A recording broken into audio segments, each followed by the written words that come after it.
ارشاد فرمائی ان اللہ اشترى من المؤمنین انفسهم واعمالهم بان لهم الجنہ،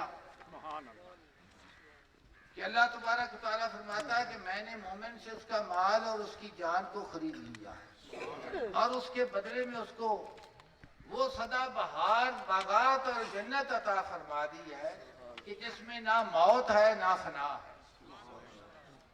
آپ اس بات پر غور کریں کہ وہ مال جس کو آپ اپنا مال اور ملکیت ثابت کرتے ہو اس میں عطا خدا کی ہے، ورنہ عالم اسباب میں کوئی چیز بھی ہزاروں اسباب ہوں اور سبب جو ہے وہ ختم ہو جاتا ہے، ظاہر سبب ہے لیکن سبب کی تاثیر مسبب الاسباب کے حکم سے آ رہی ہے۔ آپ خود دیکھتے ہیں کہ کھیتی باڑی کرنے والے لوگ ایک ہی دن ایک زمین میں کاشت کرتے ہیں بیج کو، اور اس کی نمی بھی پوری ہے، بیج بھی ایک ہے اور اس کے لیے سپرے کھاد سب برابر ہے، لیکن ہوتا یہ ہے کہ کبھی تو وہ سارے برابر آ جاتے ہیں، اوسط آ جاتی ہے، اور کبھی یہ ہوتا ہے کہ سب کچھ ہونے کے باوجود کچھ بھی نہیں۔ یہ بھی قرآن پاک کا مضمون ہے۔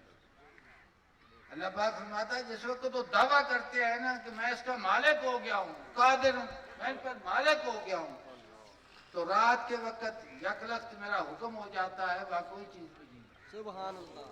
تو مالک نے فرمایا ان اللہ اشتری من المؤمنین انفسهم واموالهم بان لهم الجنہ، کہ میں خریدار ہوں اس مال کا جو میں نے خود عطا کیا، اور میں خریدار ہوں اس جان کا جو میں نے تجھے عطا کیا، اور اس کے بدلے میں نے جو کچھ تو دیا ہے وہ کیا دیا ہے؟ تو اسے فانی چیز لی ہے اور باقی چیز دی ہے۔ کیا دیا ہے؟ عرف روم نے فرماتے ہیں مشتری خواہی کیا جو ہے زر بری، تو چاہتا ہے کہ خریدار آئے مجھے پیسے دے اور اپنا سودا لے جائے، تو فرماتے ہیں مشتری خواہی کی عجب زر بری۔ دنیا کا یہ طریقہ ہے کہ خریدار آتا ہے، وہ پیسے دیتا ہے اور اپنا سامان لے جاتا ہے، بے حق ہے باشد ہے جل مشتری۔ فرماتے ہیں کہ جو دکاندار سمجھتے ہیں کہ جو ہمارا گاہک ہے یہ غنی ہے، سخی ہے، امیر ہے، اس نے قیمت تو پوچھنی نہیں ہے، جو مانگے گا وہ دے دے گا۔ آپ دیکھتے ہیں نا جو لوگ فضول خرچی کے عادی ہوتے ہیں نا، وہ بڑے بڑے فخر سے یہ کہتے ہیں کہ فلاں برانڈ کی چیز میں لے آیا ہوں، فلاں جگہ سے لے آیا ہوں۔ یہ تک تصنع، بناوٹ، تکبر، غرور۔ اور دکاندار یہ کہتا ہے کہ یہ صحیح آدمی آج آ گیا ہے، سیٹھ صاحب آ گئے ہیں، بس سارا دن صحیح ہو جائے۔ فرماتے ہیں مشتری خواہی کی عزم زر بری، تجھے خریدار چاہیے کہ تو کہتا ہے کہ پیسے دے جا سامان۔ فرماتے ہیں بے حق ہے باشد ہے دل مشتری، خدا سے بڑھ کر بھی تو خریدار ہے۔ ان اللہ اشتری من المؤمنین انفسهم واموالهم بان لهم الجنہ۔ خدا فرماتا ہے کہ اس عالم کثرت میں تیرے ساتھ تجارت کر رہا ہوں، تو اسے فانی لے رہا ہوں اور باقی دے رہا ہوں، اور جو لے رہا ہوں وہ بھی میں نے خود دیا تجھے، تو اس سے کچھ بھی نہیں لیا، ہر چیز مفت دے رہا ہوں، مفت دے کے تجھے مالک بنا کے پھر کہتا ہوں کہ میرے ساتھ معاملہ کر۔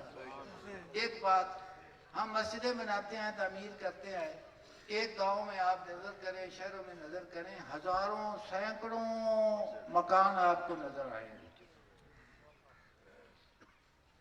کوٹھیاں نظر آئیں گی، اور جو مکان اور کوٹھی شروع کرتا ہے غریب سے غریب بھی، تو وہ بھی یہ کہتا ہے کہ یار میں جلدی مکمل کروں اس کو۔ اور ہماری حالت یہ ہے کہ مسجد کی تعمیر ہوتی ہے اور وہ کئی سال چلتی رہتی ہے، کئی سال چلتی رہتی ہے، اور ایک کمرہ ہوتا ہے۔ اس بات کو سمجھ رہے ہیں؟ تو ہزاروں روپے ہم خرچ کرتے ہیں، لاکھوں روپے ضائع کرتے ہیں، لیکن توقیر دین جو ہے نا اس کے معاملے میں ہماری سستی یہ ہے کہ ایک دفعہ خدمت کر کے کئی دفعہ کہتے ہیں کہ پچھلی دفعہ بھی میں نے یہ کیا تھا، پچھلی دفعہ بھی میں نے یہ کیا تھا، پچھلی دفعہ میں نے یہ کیا تھا، میں اتنا کرتا ہوں۔ اور اخلاص کا دامن اگر خدا نصیب کر دے اور پکڑا دے تو اس میں یہ ہوتا ہے کہ اس میں لطف ہی لطف ہوتا ہے۔ لطف ہی لطف ہوتا ہے، لطف ہی لطف ہوتا ہے۔